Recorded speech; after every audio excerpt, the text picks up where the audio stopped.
حبايبي، شلونكم؟ ان شاء الله زينين، ان شاء الله تكونون بصحة وعافية. شلون الصيام وياكم؟ انا اليوم فطوري راح اسوي شيخ محشي، بس الحشوة راح تكون بالقرنابيط. اني هنا برشت القرنابيط الحشوة، وخليت وياها بصل ولحم مسروم والحشو مال باذنجان اللي حفرته، وخليت كرفس. هاي كلهن راح اخبطهن سوا. هو نفس الحشوة، بس مكان الرز خليت قرنابيط حتى يكون باذنجان محشي صحي. وهسه هنا أنا راح اخبطن، راح اخلي بهارات. هنا راح احط كاري ملعقة طعام. هنا أنا هنا كمون ملعقة طعام.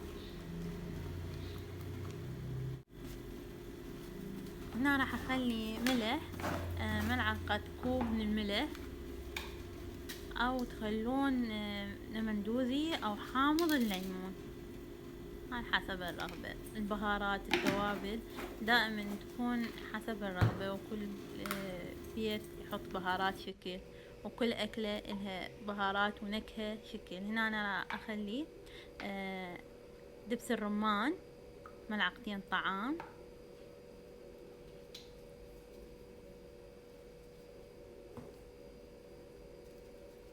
معجون طماطة ملعقتين طعام 2. وهنا راح اخلطهم حتى تتجانس المواد كلها. هنا راح ابدي احشي الباذنجان او الباذنجان ياهو منهن. هنا انا راح اسوي هاي الفقرة حتى شنو، هنا أنا حتى هاي الفقرة نسوي نشكك الباذنجان حتى تسخن المرقة وتتسبك. هنا راح احشي الباذنجان.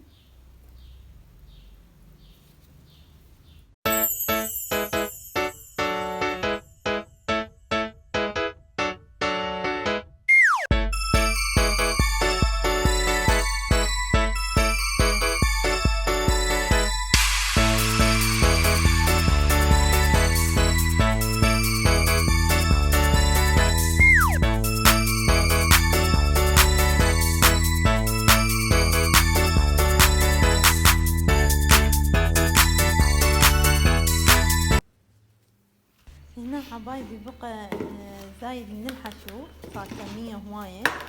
فأنا ايش راح اسوي؟ راح احفظ هاي الحافظة واجمده واستفاد منه بأكلة ثانية. شوف شلون اسوي الأكلة حتى استفاد من عنده.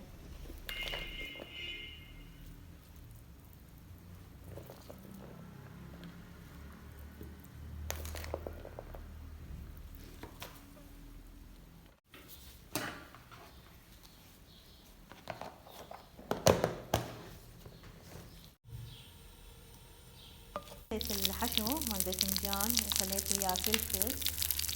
وهنا راح اقلي او نقلي الباذنجان شوية، راح احمسه وبعدين راح اسوي المرقة حتى اضيفه على المرقة. هنا راح اسوي المرقة، ضفت معجون ملعقتين كبار من الطعام، وضفت كمية من الحشو اللي بقى.